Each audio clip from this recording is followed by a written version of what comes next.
जोहार दोस्तों, आज हम बात करेंगे भाषा विवाद और नियुक्ति, यानी कि झारखंड की जो भाषाएं हैं जो कि बार बार आप देखे होंगे कि इसको लेकर के विवाद होता है।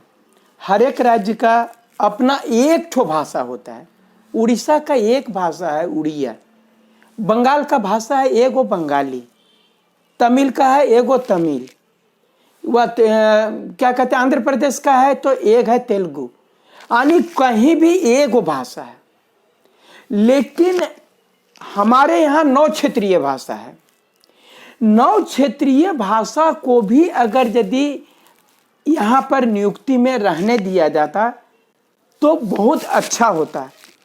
लेकिन यहाँ पर क्या करता है कि जो भी सत्ता में बैठे लोग हैं वो राजनीति करने के लिए, नियुक्ति करने के लिए नहीं, राजनीति करने के लिए किसी पार्टिकुलर भाषा के लोगों को खुश करने के लिए जो है, जैसे आप देख रहे हैं कि पश्चिम बंगाल से सटा हुआ तो बंगला को भी रख दो, उड़ीसा से सटा हुआ उड़िया को भी रख दो। जब आप उड़िया को रख दिए, बंगला को रख दिए, उर्दू को रख दिए, क्या कहते हैं हिंदी को रखना पड़ेगा, इंग्लिश को रखना पड़ेगा, और क्या कहते हैं तब कहेगा भोजपुरी के बाद भोजपुरी भी रखो, दूसरा कहेगा मिथिला का या मैथिली भी रखो। तो इस प्रकार से इतनी सारी भाषाएं हो जाती है जो पता ही नहीं चलता है कि यहाँ पर क्या माने क्या हो रहा है। लूटा लूटी। एक ठो आपको सरकार को एक डिसीजन लेना पड़ेगा। 9 क्षेत्रीय भाषा मतलब 9 क्षेत्रीय भाषा। हमारा भी तो बोलता है कि बोले जो राज्य से सटता है, उड़ीसा से सट गया, जगह यदि चाय भाषा का क्षेत्र तो उड़िया को पकड़ लिए, तो उड़ीसा वाला हमारा वो भाषा को कहीं नहीं रखता है। हमारा कोडरमा है सो वह बिहार से भी सटा हुआ है, तो वहां पर खोरठा को क्यों नहीं रखता है? क्यों नहीं रखता है बिहार वाले? वहां का डेडिकेशन है। यहां का सबसे बड़ी बात है नेता मंत्री का अपना विल पावर नहीं है, अपना विल पावर नहीं कि हम अपनी राज्य के लोगों को हम किस प्रकार से सही दिशा में ले जाएं, यही नहीं है। और जिसका परिणाम हम छात्रों को भुगतना पड़ता है। क्या होता है सो मैं बात करता हूं। अभी देखिए कि आप अभी खोरठा जो है उसका सिलेबस बढ़ा दे दिया गया, तो यहां पर आंदोलन करने वाला भी जो है सो ये कह करके बोलता है कि फलाना भाषा का सिलेबस छोटा है। अरे भाई फलाना भाषा पर क्यों आरोप लगा रहे हो? तुमको क्या चाहिए सो बोलो। हमारा जो है सो भाषा का सिलेबस ज्यादा है। तो सबसे पहले इस भाषा का सिलेबस बनाया किसने? अमेरिका वाला बनाया, रूस वाला बनाया, जापान वाला बनाया कि बिहार वाला बनाया? अगर खोरठा भाषा का सिलेबस बनाया तो कोई खोरठा का टीचर होगा, खोरठा का गुरुजी होगा, उसको सोचना चाहिए कि हमें इतना बड़ा सिलेबस क्यों दे रहे हैं। हमारा भाषा का बच्चा जो नौकरी ही नहीं करेगा तो हमारा भाषा क्यों पढ़ेगा? तो सबसे पहले आपके भाषा का यहां पर जो है समन्वय होना चाहिए। ना हमको वह खोरठा से वह लड़ाई होना चाहिए, ना नागपुरी का, ना कुरमाली का। ये 9 क्षेत्रीय भाषा यही रहना चाहिए और दूसरा कोई भाषा नहीं, कोई भाषा नहीं। अगर चूंकि बाहरी को करना है नौकरी झारखंड में, तो झारखंड में यही 9 क्षेत्रीय भाषा बोली जाती है। या तो संथाली बोली जाती है, या तो कुरुख बोली जाती है, या तो हो बोला जाता है, या तो खोरठा बोला जाता है, या पचपरगनिया बोला जाता है, या तो नागपुरी बोला जाता है, ये या कुरमाली बोला जाता है। ये सब हमारी भाषाएं हैं। तो आपको यही भाषा जानना है, यही भाषा से आपको जनता को लीड क्या कहते हैं आपको हैंडल करना है और आपको समझाना है।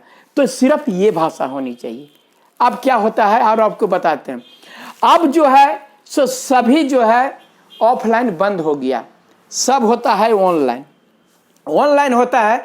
और एक ही दिन परीक्षा नहीं होती है। मैं बता रहा हूँ अभी पंचायत सचिव का जो रिजल्ट आया उसमें मुझे एक बात देखने को मिला है कि जो ज्यादा नंबर ले आया वो फेल है, कम नंबर लाया वो पास है। तो हमने पूछा जब लोगों से जो पास किए थे उनसे भी या फेल किए थे उनसे भी, ये इसका विवाद ये कैसे गड़बड़ी हुआ? बोला भैया ये नॉर्मलाइजेशन कर दिया। नॉर्मलाइजेशन नहीं, स्केलिंग सिस्टम। कि आप अगर यदि अपना भाषा में खाली अपना भाषा में ही बहुत ज्यादा नंबर ले आए और जीएस में नंबर आप मेंटेन नहीं कर पाए, तो कुल नंबर तो आपका ज्यादा है लेकिन आप फेल हैं। लेकिन एक दूसरा लड़का जो अपना भाषा में जो है जो नंबर लाया लेकिन जीएस में भी मेंटेन कर लिया। कहने का मतलब मैं एक उदाहरण से समझा रहा हूं कि अगर 200 भाषा का है और 200 वा जीएस है, तो आप जो है 180 ले आए आप अपनी भाषा में और जीएस में आप लाए 100, तो हो गया 280 नंबर। लेकिन एक दूसरा लड़का जो कि भाषा में जो है लाया मान लीजिए 130 नंबर और जीएस में भी जो है सो लाया 130 या 125 नंबर, तो पता चला 260 नंबर उसका हो रहा है, लेकिन उसका सिलेक्शन हो जा रहा है, आपका नहीं हुआ क्योंकि आपने मेंटेन नहीं किया। यही हो जाता है नॉर्मलाइजेशन। ये नॉर्मलाइजेशन के तहत जो है आपका ज्यादा नंबर आया और आप फेल कर गए। इसको यही स्केलिंग सिस्टम में भी हुआ था, जेपीएससी में भी ऐसा हुआ था। स्केलिंग सिस्टम क्या हुआ था कि हिस्ट्री का जो है कटअप बहुत ज्यादा चला गया, तो वहां 94 नंबर 95 नंबर ला करके लड़का फेल कर गया। और जो आपको बताते हैं लॉ का लड़का मात्र 45 नंबर लाया था और वो लड़का पास कर गया। 45 नंबर ला करके लॉ वाला पीटी पास कर गया था और 95 और 96 नंबर ला करके हिस्ट्री वाला फेल कर गया था। अब इस प्रकार से होगा तो ये गड़बड़ी। अगर यदि एक ही भाषा होती तो नॉर्मलाइजेशन का सिस्टम नहीं रहता। आपको मैं बता रहा हूं, एक परीक्षा होती या जो भी जैसा होता, क्वेश्चन आपका एक चीज हो गया, तो ये चीज है हम लोगों का भाषा विवाद में। ये जो हमको देखने को मिला पंचायत सचिव के रिजल्ट में, मैं बता रहा हूं कि आप अपनी भाषा का जो है बहुत लड़का हम ही को बोलता है, भैया कौन भाषा रखे हो, हमरा समझे में ना आ रहा लो भैया, कि खोरठा रखियो कि व नागपुरी रखियो कि की रखियो, समझ में ना आ रहा लो। हम बोले तुम कुछ भी रखो लेकिन ये आपको नॉर्मलाइजेशन से गुजरना पड़ेगा। दोस्तों मैं अच्छी बातें करता हूं लेकिन कुछ लोग हमको बोलता है कि ये जैसे बाहरी हको एकरा जे है ये मत एथी कर, तो वो लोगों को सिर्फ और सिर्फ हमारी आलोचना करना है, आगे क्या करना है कुछ नहीं। मैं बता रहा हूं, मेरे पास में मैंने परसों नरसों भी बताया था, 4 बार की इंटरव्यू दिया हुआ पंकज जी आज हमारा बता रहे हैं चाय बेच रहे हैं, बता रहे हैं मेरा नीतीश जी जो है 4 बार की इंटरव्यू दे करके वह बेरोजगार बैठे हैं। कल एक छात्र मिला, बोला भैया हम 2 बार इंटरव्यू दिए थे, पहचाने हमको, सुरेंद्र हैं। हमने बोला तुम क्या कर रहे?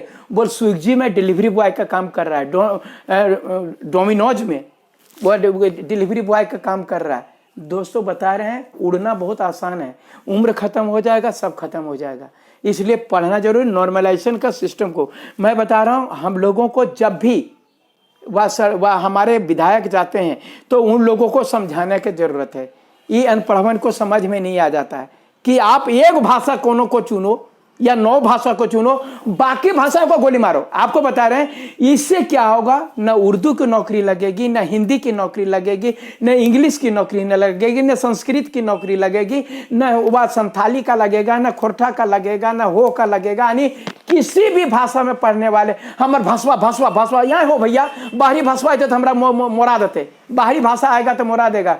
अरे बाहरी भाषा का बात ही हम कहाँ बाहरी भाषा, हमको क्यों बाहरी भाषा से हमारा दुश्मनी होगा, क्यों हमको पहुंचे? सबकी अपनी मातृभाषा है, माँ के जैसा उनके साथ में जो है उसका संबंध होता है, क्यों हमको किसी से दुश्मनी होगा? अगर सरकार यदि सही डिसीजन लेती तो हमको ये भाषा विवाद करने का क्या होता। आज जो धनबाद में जो देखिए बड़ा आंदोलन होकर के क्या भाषा खतियानी आंदोलन, 32 खतियानी आंदोलन शुरू हुआ, क्यों? ये आपका भाषा खतियानी जो है सरकार उसको प्रमोट करती है और ये लोग हम लोगों को नेतागिरी करने के लिए मजबूर करते हैं। अगर यदि वो लोग अच्छे डिसीजन लेते तो हम लोग क्यों आंदोलन करते? मैं बता रहा हूं दोस्तों कि आपको भाषा विवाद को जो है सो समाप्त करना पड़ेगा, नॉर्मलाइजेशन के दौर से आपको गुजरना पड़ेगा। अगर यदि हम लोग तमाम लोग यूनाइट होकर के सरकार को यह भी समझाना पड़ेगा कि यहाँ न सिर्फ क्षेत्रीय भाषा छोड़ करके दूसरा भाषा एकदम नहीं, तब सबका नौकरी होगा। जो भी वह नौकरी चाहता है सबका नौकरी होगा। नहीं तो बता रहे हैं कि एक भाषा दूसरे भाषा पर आरोप लगाते रहेंगे, न अबरी भोजपुरी हिट कर गलो, अबरी बोलू नागपुरी हिट कर गलो, तो अबरी जो है वह खोरठा हिट कर गलो, अबरी जो है सो संथाली हिट कर गलो, और इस प्रकार से होगा और आपस में हम लोग लड़ते रहेंगे। और नियुक्ति जो है अब इससे पता ही नहीं चल पाता है। अगर ज़्यादा भी स्कोर किए हैं तो वो ज्यादा स्कोर किए तो नॉर्मलाइजेशन के तहत हमको बाहर किया कि माल लेकर के ककरो बाहर कर दिया, ये हमको पता नहीं चल पाता। इसलिए जो है हम लोगों को भाषा विवाद पर ध्यान देना पड़ेगा और विधायकों को समझाना पड़ेगा, मंत्रियों को समझाना पड़ेगा, तभी जो है भाषा विवाद खत्म होगा और हम लोगों का कल्याण होगा। धन्यवाद। जोहार।